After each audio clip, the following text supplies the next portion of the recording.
2 plus 2 equals 4. 2 times 2 equals 4. 4 times 4 equals 16. What did I just say?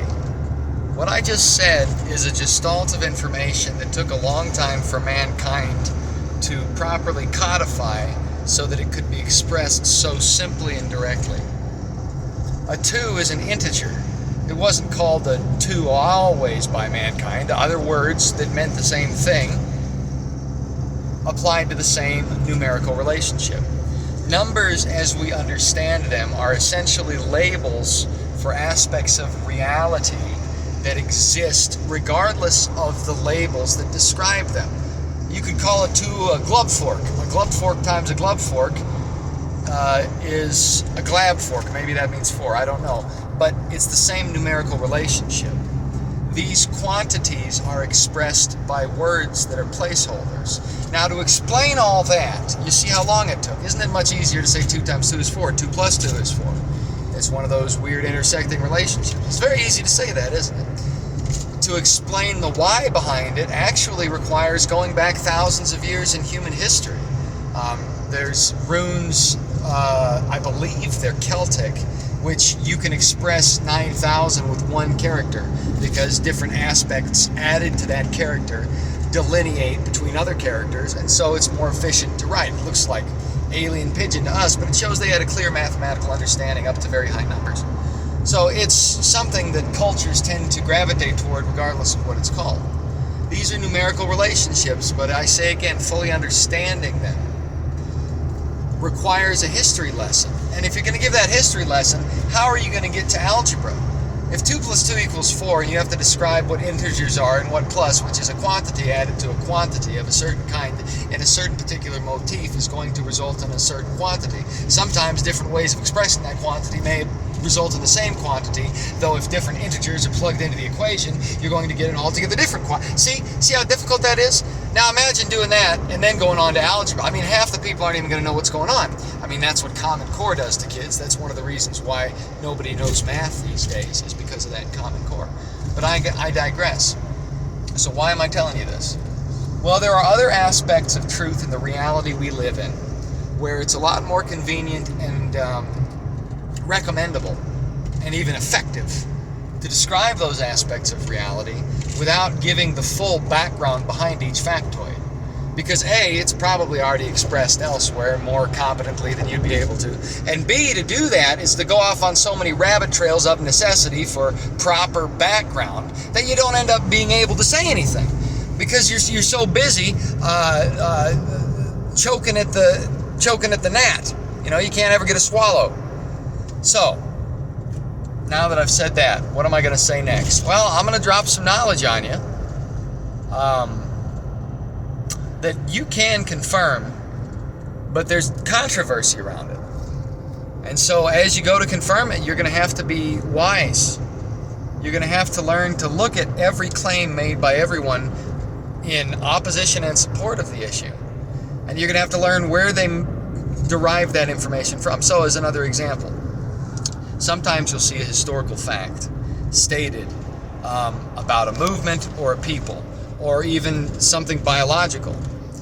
And you accept it as fact because it came from an expert.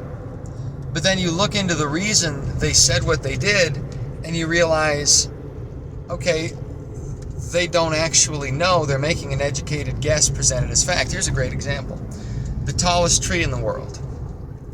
They're probably correct on this one. Okay, I believe what they are saying is correct. When they say it's 360 odd feet, it's X sequoia. I think it's General Sherman. I'm not sure. It's either that one or it's one in like Australia. And the debate is it by volume or by height that determines the biggest tree? Is it the tallest or the biggest? Kind of like the Nile and the Amazon. Which river's bigger? Well, it depends on how you determine bigger. Okay.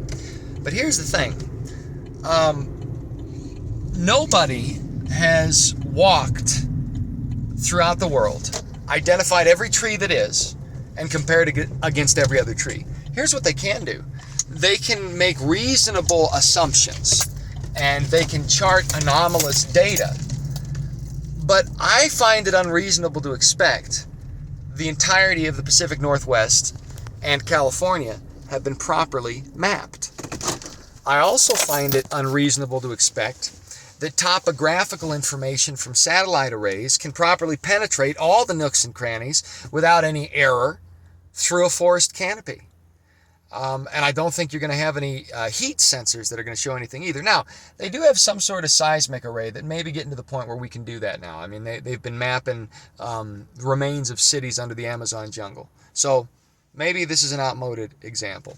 The point being, a lot of the things that we accept as scientific fact are accepted as that not because they've been firmly established, but because expertise in the field has approved a given position on X, Y, or Z. That's really what's going on. And sometimes they're right to do that. Oftentimes they are. You know, a lot of mathematicians come up with cosmologies and mathematical equations that are pretty accurate up to a certain point. And then the new math has to come along. The theory of relativity, the steady state model of the universe, it turns out because of red shifts and blue shifts, when we observe the stellar phenomena, stars, quasars, galaxies, etc. Because of observed red shift and blue shift, you know what it is. When a car goes by, it goes, meow. First you're hearing the red shift as it comes up and the blue shift as it goes away. The red shift is condensed, the blue shift is extended. This is one of the ways they can plot the universe's size, width, etc. Well, as it turns out, the velocity of stellar bodies moving about indicates a beginning and a coming end. This is the quote-unquote important scientific discovery of the 20th century, is that a steady-state model of contraction and expansion, sort of like a piston, if you will, a multi-billion-year piston, that doesn't work based on the observed phenomena, whether or not you buy the deep time angle, which I don't. I'll just be clear on that. But I know what is said, so I understand where I'm coming from. If you buy it, that's your business. But the reason that we have the Big Bang Theory is because observations of stellar phenomena have indicated that the universe had a beginning and it has an end. Now, do I believe that's deep time? No. Do I believe that present observations of conventionally assumed variables apply to the universe entire perpetually? No, because this isn't verifiable. In fact, there's things that say otherwise. However, the observation that led to that conclusion is not a false observation. So sometimes math must replace itself when better solutions come along. Okay? When we look at our universe, we have a lot of complicated things to examine. When I say we, I don't have a mouse in my pocket. I mean all mankind. I need to quit doing that because who are we? I'm me. What am I saying? Forgive me. That was a digression. That was a total digression. Einstein took the theory of light having a speed limit. He plugged that into his equations as a convention. Really, it's the two-way speed of light that has been measured. The one-way speed of light has never been measured. There's videos you can look up on this, and that's correct. I'm not going to go into the background for the same reason 2 + 2 = 4, like I said earlier. The two-way speed of light has been measured, but the one-way speed of light hasn't, which means the actual speed of light, and whether or not it's constant, is a conventional understanding to make the equations work out. It is not a stationary, foundational, immutable precept. There is a stationary, foundational, immutable precept applying to light, yes, but whether or not we've got all the information, that hasn't been determined. So we have a convention, a practice, a custom to help us understand other things of expressing that E = mc squared, energy equals mass times acceleration, c. So c is what is the symbol we use to represent light speed, and that is represented as a constant. However, there's a guy named Barry Setterfield in Australia, and there's other experiments which show the speed of light, in fact, probably is not a constant, and it's been slowing down, which would affect things like zero-point energy, and even atomic clocks, and even how we think, because electrical impulses through our brain are what help us think. Those are a form of light. If the speed of light is slowing down collectively, the speed of thought is as well, and in a relationship that's hard to observe if your method of observation involves light. Atomic clocks use revolutions of the cesium atom, which is a sort of light particle. So you see how far off we get into the weeds just by explaining one thing, just to expose the reality of how we understand things. We often use conventions to understand things which may or may not be true. However, without some sort of convention, it's hard to understand anything. Now, what am I saying? There are truths of reality that we all know that are being subverted deliberately to our detriment and against our common sense. We know 2 + 2 = 4. We know men are men and women are women. We know that people aren't born into their ultimate form, that they develop along the way as a tree from a seed puts forth a shoot, becomes a sapling, and then becomes a huge tree. However, there are inconvenient realities surrounding that. There are serial killers. There is, believe it or not, an English documentary which posits psychopathy, the kind which results in things like serial killers, is an inherent genetic trait. This is wrong. The debate is nature versus nurture. And it's a wrong debate, because it is neither nurture nor nature, but choice. The third element. I like the Fifth Element movie. Anyway. So it doesn't matter what you were born with or where you were brought up. It matters what you do given those things. There's a guy with no arms and no legs who's a motivational speaker. Think about that. And he hops around, and it's weird to look at. You can find this guy. He's a Christian motivational speaker. God bless him. I respect that. A lot of people born like that are not going to turn out like that. And it's harder for them to do it. I use him as an extreme example because people like to point to the reality of their circumstances as either the limiting or defining agent, and that's just not true. So that's a nature, a genetic trait situation. Nurture would be somebody who's born in poverty, who ends up being part of the elite class. And that happens a lot more than people would expect if nurture or nature define the individual. If it's only your environment that defines who you are, nobody from poverty should ever end up in politics or ever end up escaping poverty. It's not an issue of nurture or nature. It's an issue of the choices we make. But the problem is people make wrong choices. Did anybody choose to be a crack whore? Yes and no. They didn't go into the pattern of life that led to that outcome with the understanding that it would be such an outcome. However, they did make choices that led that direction. So while it wasn't their conscious will to turn out that way, the choices they made enabled that outcome. But people would like to eschew personal responsibility as a means of avoiding that very real confrontation. Taking responsibility is hard. I have trouble with it. Everybody does. I don't think anybody doesn't.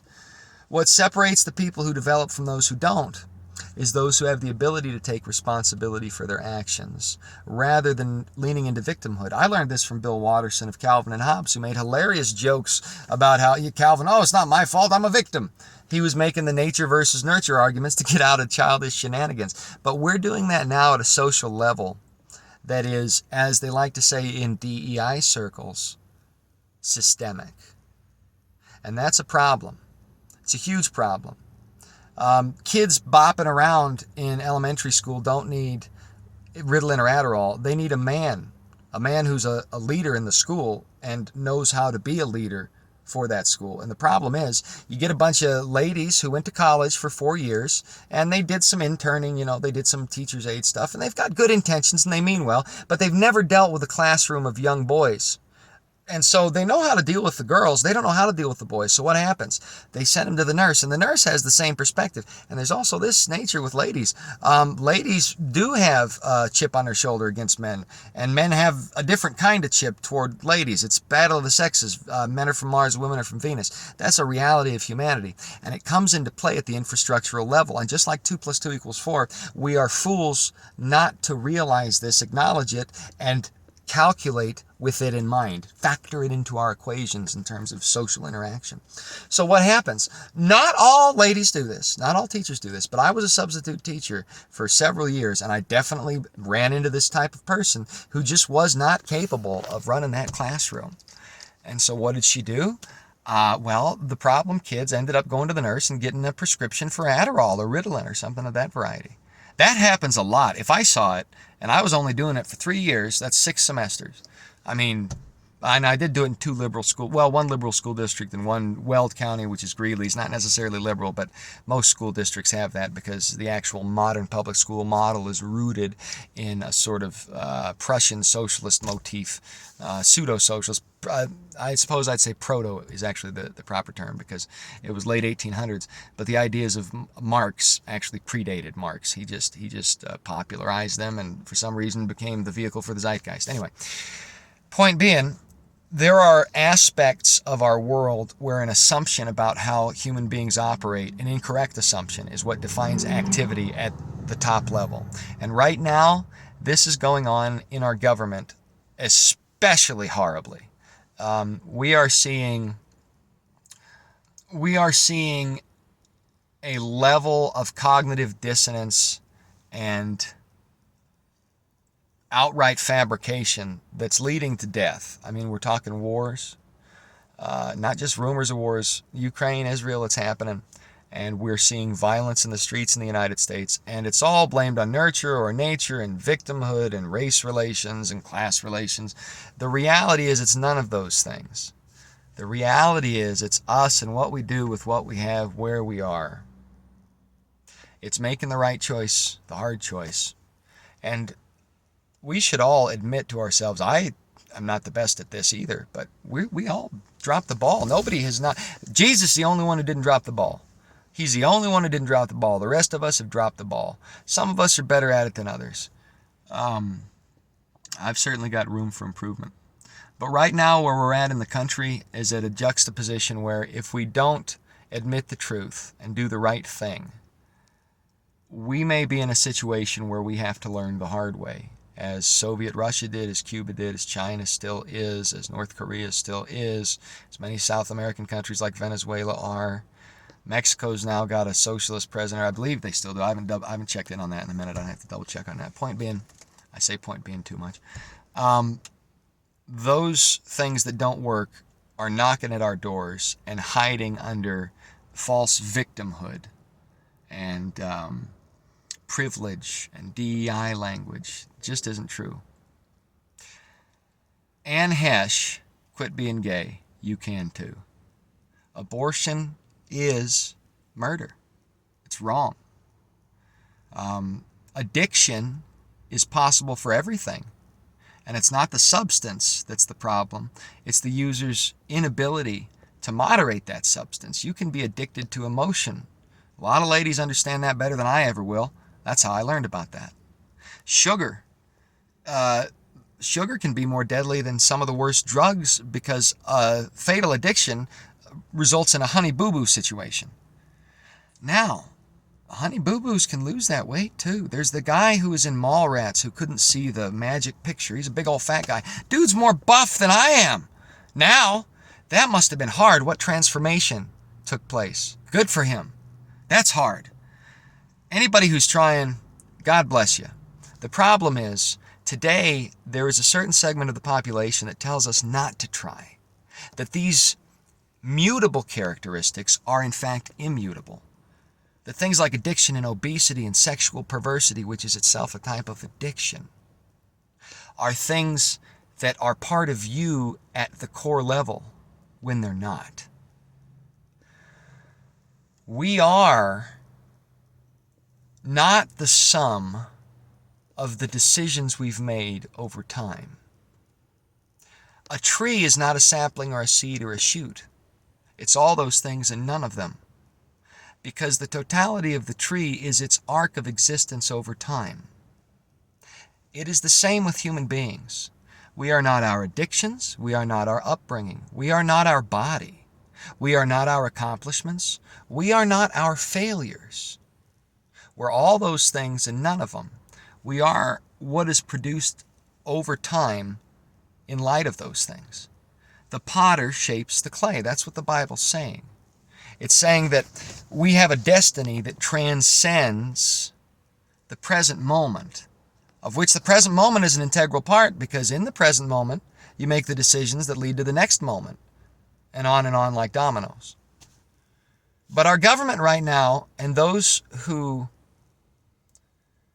are the loudest, ideologically speaking, are telling us that these things which are going to build us, if we tackle the reality and do the right thing despite the difficulty, they're telling us not to do that. That these things are who we are, and we're being ourselves by giving into them. That's not true. It's a lie. If we always engaged our appetite for food, we're all going to be a bunch of fluffy dumplings like in the WALL-E movie. If we always engage our appetite for sex, we're all going to have our various members become infected or explode like the guy from Three Dog Night, whose member became like a hot dog in a microwave, according to some beauty contest winner who was with him when it happened. Sorry to be graphic, but that's what happened. The thing about these realities, though, is that in and of themselves, they're not the bad thing. It's their use out of context. It's their use in excess. It's the addiction to them. Sex is fundamental to the advancement of humanity, but there's a proper context for it, and that's between a man and a woman in a marriage. That's just how it is. And the man and the woman, they can't be related either. That's another part of it. And there's a whole rabbit trail discussion to have on that. We ain't in the South. We ain't going to go there today. Sorry, we're not in the Middle East. We're not going to go there today. I'm just kidding. Please forget. Well, who cares? There are proper contexts to food. You need to eat as much as your body needs, and of the right kind and proper balance over time. You can't just indulge whenever you want, and you shouldn't refrain whenever you want. There's a balance. It's the same with sex in proper context. I am not going to say that I know this for sure, but I don't think we'd have the substances we do in the world if there weren't a context for them. I don't know what it is. I struggle to understand that. I know as far as alcohol is concerned, Jesus said, I will not partake of the fruit of the vine until I drink it anew in my Father's kingdom. And Paul told I think it was Silas or somebody, maybe it was Stephen, I can't remember, it was the young guy, he said, have some wine for your heart. And it turns out there's tannins in grapes that end up in the wine that are healthy for your heart. Imagine God knowing what he was talking about when he inspired Paul to say those things by the Holy Spirit. So there's booze in heaven, and booze isn't necessarily bad for you, but the Bible also says it stings like an adder. You're going to say perverse things and chase strange women. That's where we get the term, I'm on a fan some strange. I didn't know that's what it meant until a friend of mine told me once. So I didn't know that's what it meant. But I knew other words. Never mind. The point is, there is a context of proper use and a context of improper use. And according to God himself, this substance called alcohol is going to be in heaven. Well, what does that mean? Without the inclination to sin, well, I guess I got to know.